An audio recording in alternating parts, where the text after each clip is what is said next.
Hey, how's it going, guys? Welcome to Phase 1, the show where we look at pre-release content. Today we're having a look at EX-Zodiac.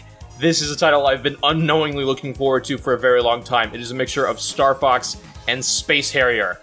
Now, if you guys want to just skip ahead to the gameplay, I'll leave a little annotation somewhere, anywhere, I don't know, in the description in the video itself.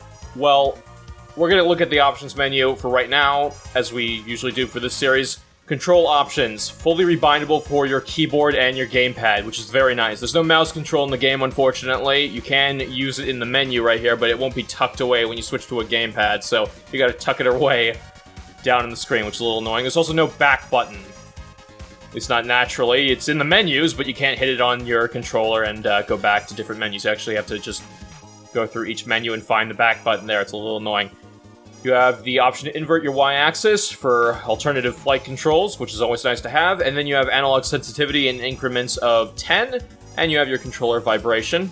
You have your display setup options right here. A little disappointing, it's locked at 60 FPS, and there's no proper resolution options. It's a resolution scaling option. There are different graphics modes, by the way. There's a cleaner high-res mode. You can't really see. That'll actually back out so you can. There, everything is nice and sharp and polygonal, which I actually don't like. I like the retro mode, which I'll show you in a second. That's the ideal mode for me. Your full screen option is actually not exclusive full screen. It's borderless windowed mode and regular windowed mode, which is fine for me. I prefer the borderless mode.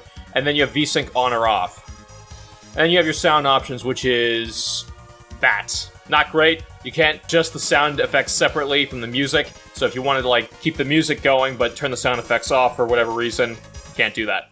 But that's the retro style. I was gonna say the graphic style. What? The retro style.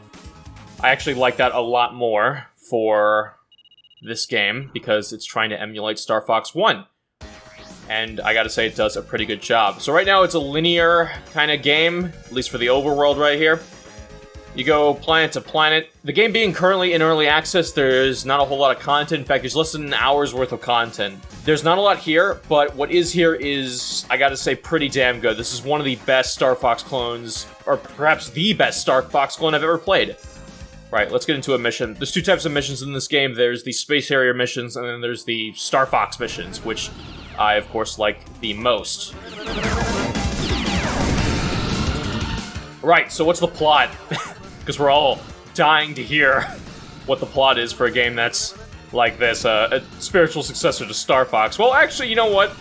The plot is just kind of fun. It's a bunch of terrorists have, I guess, taken over the galaxy, and they're doing all kinds of nasty things. Environmental damage, planet cracking, asteroid mining of those destroyed planets, you know, nefarious things. Ooh. And you are an anthropomorphic character. Everyone is, actually. You're actually a monkey, and you got a engineer buddy who's also a monkey, and you're out to stop them, and that's pretty much it. The dialogue is actually pretty enjoyable to read. There's no voice acting, but, you know, that's to be expected. This is actually a really small... In fact, it might actually be made by only one guy, and maybe it's kind of contracted out through the publisher to maybe, like, other people for, like, things, I guess, like sound effects and maybe music. I'm not sure. The developer's listed as, like, one guy on the Steam page. That's why I mentioned that. The dialogue's a fun read. You're not going to be reading it a whole lot if you're really focused on the game, though. It's kind of hard to. You are scored at the end of each planet. I'm also going to shut up for a second right here and let you just take in the gameplay and the music, because it is pretty awesome.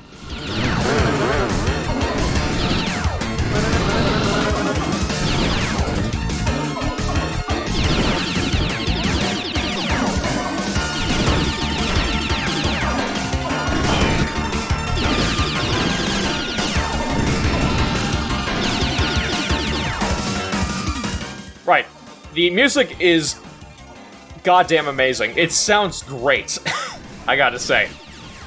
The sound effects are on par with what I'd expect them to sound like. It's just great. Everything is satisfying to do. Like, getting shot out, shooting enemies, destroying enemies. It just all sounds really great. And I missed the repair power-up. So as you can tell, the gameplay is pretty basic. It's essentially, you've got a roll ability that lets you kind of dodge out of enemy attacks. You've got a laser ability, a basic laser right there. You can upgrade that, of course. You get like a double laser. It's like a blue laser. You have little micro missiles that you can power up to shoot more of them from that upgrade I just got right there. That's a lock-on ability. You just charge it up, and bam. like that. You also have a boost and a bomb, which is all pretty fun to use. Again, very simplistic gameplay, but because it's done so effectively here, it's really, really enjoyable. And every level, we actually fight a boss, so let's do that right now.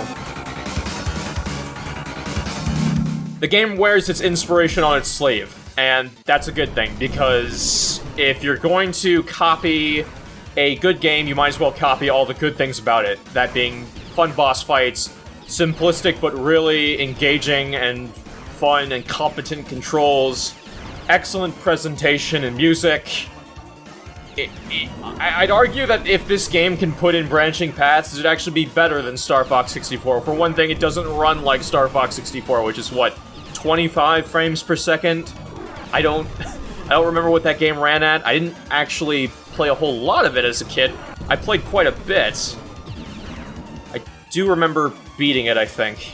I played more Assault, though, and Adventure, which I know Adventure doesn't really count. It's a different game. Oh my god, I almost killed this boss already. Well, that's kind of short. Alright, that's fine. We'll, just wipe him out really easily, and then we'll move on to the next level to show you more content. Though we all are almost out of shields. Oh my god.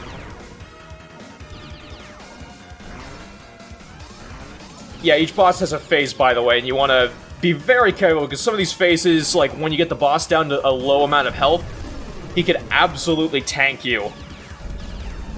Because he'll, like, power up a special move right when he's at low health, and it's like a DPS race to just burst him down and stop him before he unleashes that super powerful attack. It's really engaging, it's really fun. Gives you an adrenaline pump. It's quite nice. Right, so that's the Asteroid Belt. Again, there's 6 levels in the game. Takes less than an hour to finish everything right now, unfortunately. I believe they are adding branching paths, so you'll have to stay tuned for that. I did terrible that level, so... But hey, it's because I'm doing commentary and playing the game at the same time. It's kind of difficult. A lot harder than it looks.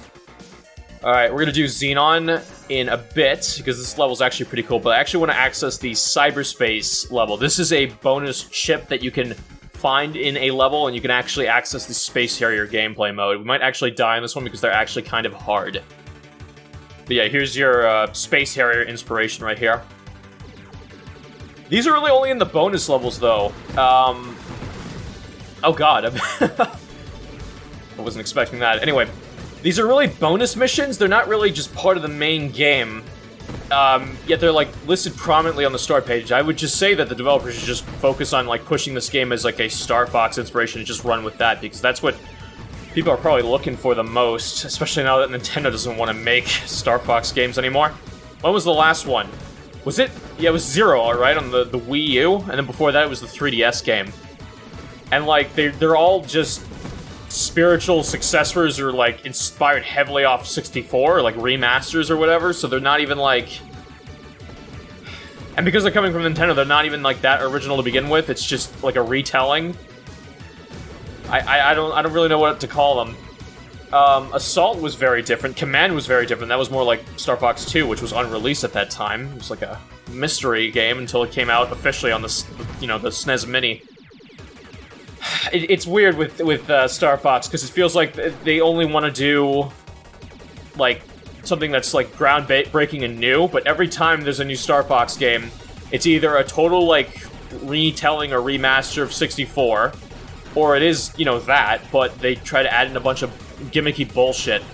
You know, like, you got the 3D effect and the 3DS remaster, remake, whatever, and then you have the god-awful Star Fox Zero with some of the worst control you can imagine.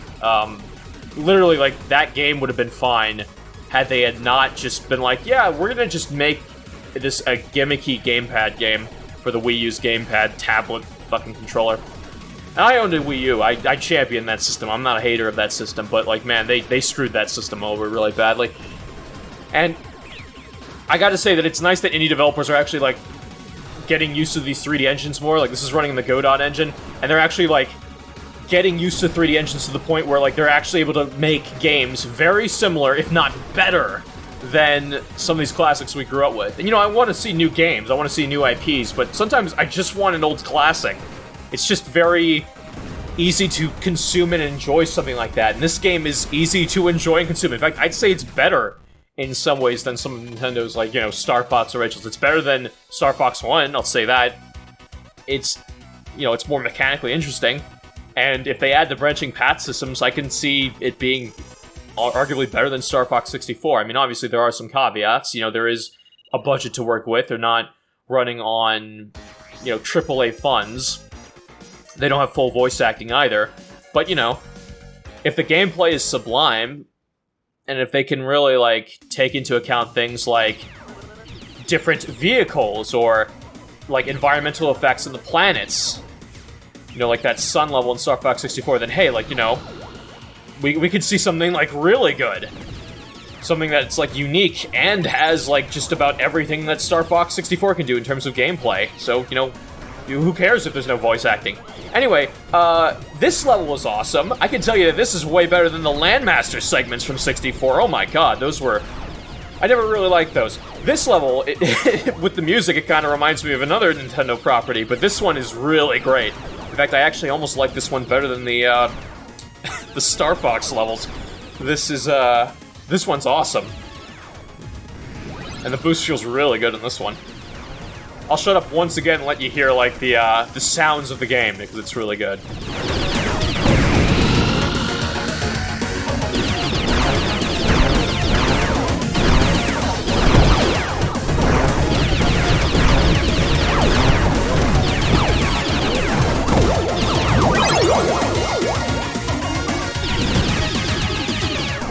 Yeah, pretty good, isn't it? I love it a lot. If you couldn't tell, I just absolutely adore everything this game is about. I'm not even, like, a big fan of Star Fox 64. Like, again, I was playing Assault, and, like, that game is very, very different. It was, like, a mixture of, like, really good multiplayer and a very linear campaign that had, like, a lot of variety. The only variety here is the level variety, and right now the 2 different vehicles that you can utilize. And I guess there's the Space Harrier levels, but those are a little different. Star Fox Assault had, like, ground combat mixed with, like, Landmaster play that was actually, like, you know, good to control, surprisingly. It had a mixture of, like, on-rails and non-on-rails gameplay, too. But, you know, I really like what this game is doing here, and I will say that the developer has a good head on their shoulders, because you might be wondering, like, okay, well, how is it, like, getting the finer details of Star Fox? There's no multiplayer mode, so how is it doing on the, like, core, like, little mechanics that made Star Fox interesting? One of those being the way you would find secret levels and secret items and stuff like that. There is a level earlier in this game where if you fly through, like, hoops, you can actually unlock a health bonus item, and that's not, like, immediately obvious. You start flying through these rings, and like, they're just kind of on the ground. They look like they're part of the background, or the environment, and you're like, oh, okay, I'll fly through this, because I kind of did that in Star Fox 64. You can just kind of instinctively do that, and all of a sudden, like, you're not expecting it to get a reward, but you do, and there was a health item. So potentially you can see stuff like that influencing how they're going to do these secret levels, or, like, the branching paths, which would be very nice. Very nice if they pursued that. I'm not 100% on the branching paths. I believe they are doing that. I believe. Anything with early access, you gotta realize that, like, at any time the developer could be like, yeah, so, I was praying to the sun god Ra the other day, and, he said that I, should sacrifice my firstborn child and stop making video games because it's a waste of time. So you have to worry about that when it's any, you know, early access project. But this game does have a publisher. It is looking like it's, you know, competently made, and it's actually going somewhere. And it's very, very fun. Obviously, that can change at any time, but you gotta understand that there is some risk you're putting into these titles, but also that's, like, the nature of it, because what? Nintendo's gonna make a new Star Fox game? I don't think so. Not anytime soon. And if they are, it's not gonna be one we're gonna actually, you know, want. The bonus level stuff, pretty interesting, what they could be doing with that. The alternative pathways, the bonus content, like items, special stuff, that could be very interesting, the way they're handling that. Obviously, everything is subject to change. I am very excited about this game. I'm very excited about where it's going. Oh god, they're actually going to push me into the Space Harrier level immediately, even though I've already unlocked it and beaten it like 3 times. Okay, we're just going to get out of this. But yeah, I really enjoy the game. It is short, though. It is very, very short. And that's gonna be really up to you. Are you okay with, like, just dropping some money, playing for an hour, really enjoying that hour, but then being like, okay, well, I guess I'm not playing this for another couple months. If you're not into that, and a lot of people aren't, maybe don't get this one yet. But if you want to support the developer and, you know, like, hey, I'd totally buy a game if it was like Star Fox. If only there was a Star Fox Successor, I would pay any amount of money for that. Well, here you go. Put your money where your mouth is and buy this game. Support the developer, support the publisher, and encourage Nintendo or other indie developers to make more games like this. And, we'll have more games to just play in the future.